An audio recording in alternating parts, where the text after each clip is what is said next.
और अगर इतने ही हॉर्नी फील कर रहे हो ना तो अपना हाथ जगन्नाथ, समझ गए? मेरे हिसाब से ज़िंदगी में ना अगर आपने कभी हार्ट ब्रेक एक्सपीरियंस नहीं किया है, कोई फ़र्क नहीं पड़ता, टाइट जूते पहन लो, सेम फीलिंग होती है, एग्जैक्ट डिट्टो। और अगर ज़िंदगी में हार्ट ब्रेक चल ही रहा है and you want to talk to someone, मैं हूं ना आपकी ब्रोशी, the name is Mirchi Roshi and the game is to love you. मेरे साथ लाइन पर अभी प्रतीक है और प्रतीक बहुत ही दुखी साउंड कर रहा था when I spoke to him on Instagram. अब हम फिगर आउट करेंगे कि इनकी दुख की वजह क्या है। हाय प्रतीक। हाय रोशी, हाय हाय। आप कैसे हो? आप क्या दुख के प्रतीक क्यों साउंड कर रहे हो आज? नहीं, वो एक्चुअली मतलब दुख नहीं है पर सुख नहीं आ रहा, मतलब कोई लाइफ में वो गड़बड़ हो रखी है। सुख कैसा नहीं आ रहा तो आपको? किस तरह का सुख नहीं आ रहा आपको? नहीं एक्चुअली मतलब ना अच्छा, एक तो मैं थोड़ा धीरे बोलूंगा, मैं ऑफिस में हूँ। अच्छा। तो मेरी ना मेरी फर्स्ट गर्लफ्रेंड बनी, ठीक है, और अभी 6 months हो गए हमारे बीच में रिलेशनशिप चलते हुए, बट हमारे बीच में अभी तक सेक्स नहीं हुआ है। तो वो प्रॉब्लम चल रही है। क्यों? लेकिन अगर मेरी नानी होती तो ये पूछती कि प्रॉब्लम किस में, लड़की में कि लड़के में? नहीं, प्रॉब्लम नहीं है, प्रॉब्लम नहीं है, बट वो मना करती रहती है। तो मतलब वो बोल रही है कि I need more time, I need more time. और मतलब मैं तब से वेट ही कर रहा हूँ। और मतलब आप मतलब ये सोच के देखो कि पहले तो मैं गर्लफ्रेंड का वेट कर रहा था, अभी मेरी फर्स्ट गर्लफ्रेंड है और अभी 6 months हो गए। मैंने ना सारी चीजें ट्राई करके देखी हैं। मैं को मतलब डिनर के बाद घर पे लेके आया था। मेरे को बोला कि ना मतलब मेरे फ्रेंड ने एडवाइस किया था कि ड्रिंक्स अगर होंगे तो ड्रिंक्स के बाद मतलब सीन बनता है। बट कुछ होता ही नहीं है। मतलब हम लोग मिलते हैं, खाना खाते हैं, चले जाते हैं, हम लोग बाहर डेट पे आते हैं, हम लोग गाड़ी में अकेले होते हैं, फिर हम चले जाते हैं, और मतलब वो कुछ आगे होता ही नहीं है।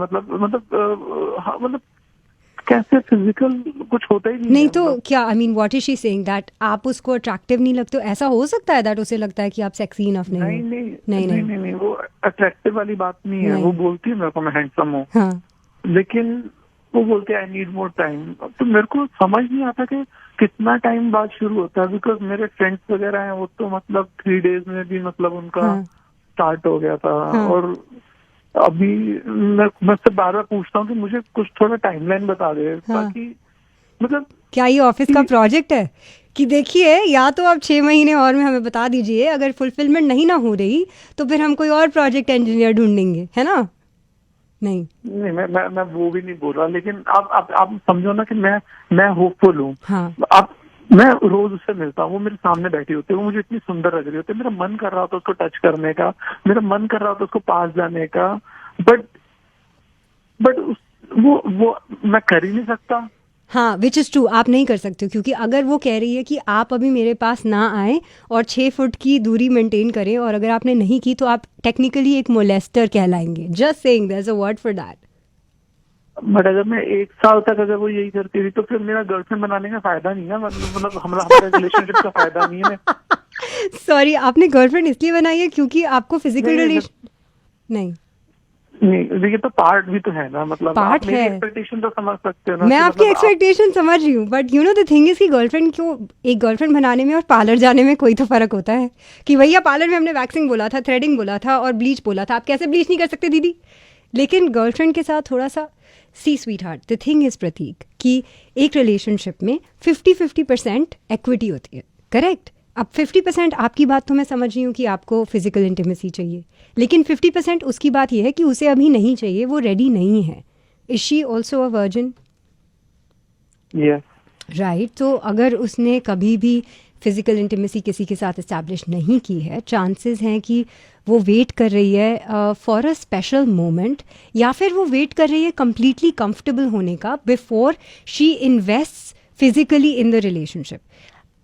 और आई थिंक प्रतीक, ये जेंडर भी नहीं है। कुछ लड़के और लड़कियों के लिए फिजिकल एंगेजमेंट आखिरी स्टेप होता है प्यार का, और जब तक प्यार उनके लिए पूरा ना हो जाए दिल में और उनकी रूह में, तब तक वो प्यार को एक फिजिकल एस्पेक्ट नहीं दे सकते हैं। और I think I love you बोल चुके हैं हम लोग ऐसे, मतलब मैं बता रहा हूँ, मतलब आई लव वो हो चुका है, मतलब बात हमारी। आई लव यू का मतलब I want to sleep with you नहीं होता है। ठीक है, मतलब मैं सिर्फ ये कहने की कोशिश कर रही हूँ। और अगर आप इतने डेस्परेट हो ना, तो मुझे लगता है कि आपको इस गर्लफ्रेंड को ना बाहर निकाल देना चाहिए, क्योंकि ये प्रोजेक्ट ना वो कर नहीं पा रही है मेरे हिसाब से। तो आई थिंक आपको जो ये प्रोजेक्ट चाहिए ना, इसमें आपको एक बेटर इंजीनियर चाहिए, जो नॉन वर्जिन इंजीनियर हो, जो हुकअप्स में बिलीव करता हो। आपको नहीं लगता आपने गलत लड़की ढूंढ ली है अपने इस आई लव यू के लिए? नहीं, शी इज अदरवाइज गुड, तभी तो उसके साथ उन्होंने है। लेकिन मतलब आप मेरा ना समझ नहीं पा रहे। नहीं, मैं समझ रही हूँ यार, बट ना ऐसे होता है कि किसी को मुकम्मल जहाँ मिलता नहीं है, किसी को ज़मीन और किसी को आसमान ही मिलता है, ठीक है? और अगर इतने ही हॉनी फील कर रहे हो ना, तो अपना हाथ जगन्नाथ, समझ गए?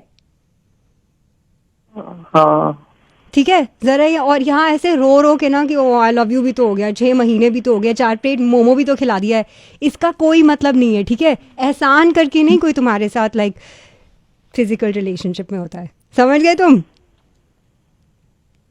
मैं समझ गया। एक चीज बोलूं, हाँ, मतलब सेक्स की फीलिंग्स भी तो फीलिंग्स होती है ना, मतलब उसका भी तो ध्यान रखना चाहिए ना। मतलब जैसे आपकी गर्लफ्रेंड आपको फ्रस्ट्रेट करती है ना, आप मुझे फ्रस्ट्रेट कर रहे हो, ठीक है प्रतीक? आपका कुछ नहीं हो सकता इस दुनिया में। मेरा सिर्फ होप आपके लिए ये है कि आप कोई और गर्लफ्रेंड ढूंढ लो, क्योंकि अगर आपकी girlfriend is not being with you sexually, I think she is the smartest girl in the world. आपसे बात करके बहुत मजे आए, ठीक है जी? I think okay. Thank you बोल सकता हूँ अभी तो, फिर और क्या बोलूँ। हाँ, मुझे तो आई लव यू शायद बोलो मत, मतलब- क्योंकि अगर आई लव यू बोल दे तो बोलोगे अब दीदी when are you coming over. नहीं, आपसे बात करके बहुत मजा आया, और अगर आपकी भी जिंदगी में प्रतीक की तरह कोई प्रॉब्लम है, feel free to hit me up. Frustration is also a feeling जो अभी मुझे हो रही है, and for more such feelings कहीं मत जाना, क्योंकि वापस तो यहीं है आना। देखते रहो मिर्ची, and I will catch you soon.